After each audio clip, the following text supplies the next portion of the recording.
गुरु रविदास जी की महिमा सुनकर और पवित्र जीवन को देखकर बहुत से राजा रानी उनके शिष्य बन गए थे। एक बार झाली नाम की रानी चित्तौड़ से गंगा स्नान के लिए काशी आई। उसने गुरु रविदास का नाम सुना तो दर्शन के लिए उनके आश्रम में गई। गुरु रविदास का उपदेश सुनकर उसका मन शांत हो गया। रानी ने गुरु रविदास जी से प्रार्थना की कि मुझे अपनी शिष्या बना लीजिए।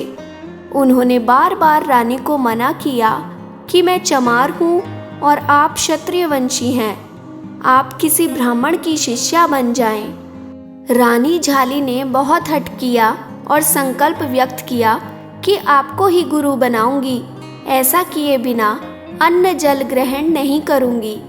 गुरु रविदास ने फिर कहा कि अपने से ऊंची जाति वाले का शिष्य होना चाहिए। तब रानी झाली ने प्रार्थना की कि गुरु बनाने में जाति का कोई नियम नहीं है, केवल ब्रह्म ज्ञानी गुरु का होना नियम है। जैसे सुखदेव स्वामी ने ब्राह्मण और सन्यासी होने पर भी क्षत्रिय और गृहस्थ राजा जनक को गुरु बनाया। झाली रानी को योग्य समझकर गुरु रविदास ने उसे अपनी शिष्या बना लिया। कुछ दिनों के बाद गुरु से आज्ञा लेकर रानी चित्तौड़ लौट गई और अपने पति को सारा हाल सुनाया। रानी झाली के पति के मन में भी गुरु रविदास के प्रति श्रद्धा उत्पन्न हुई। रानी ने पति से अनुरोध किया कि वे गुरु रविदास को राजमहल में आमंत्रित कर सत्संग करवाएं। राणा कुंभा ने रानी की बात मानी और वजीरों को गुरु रविदास को बुलाने के लिए भेज दिया। गुरु रविदास को सम्मान सहित चित्तौड़ में बुलाया गया।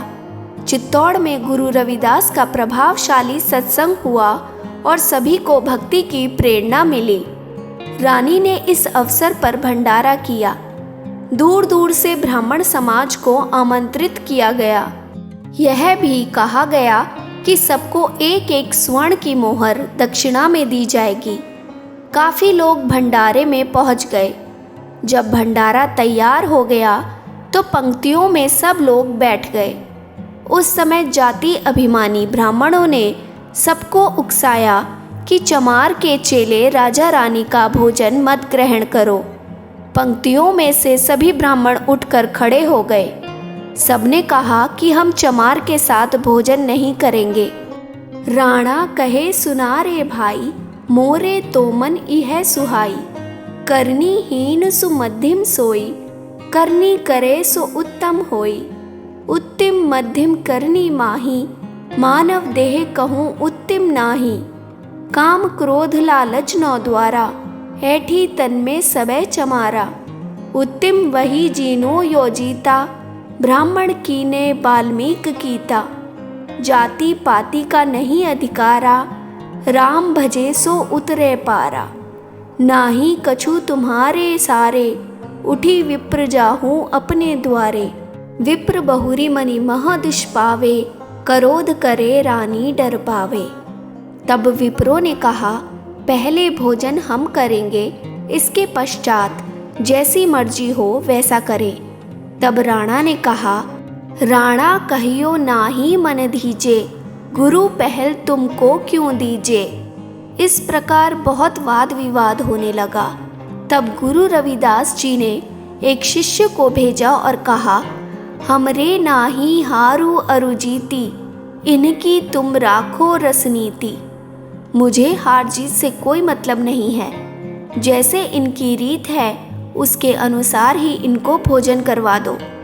गुरु रविदास जी की आज्ञा पाकर भोजन परोसा गया।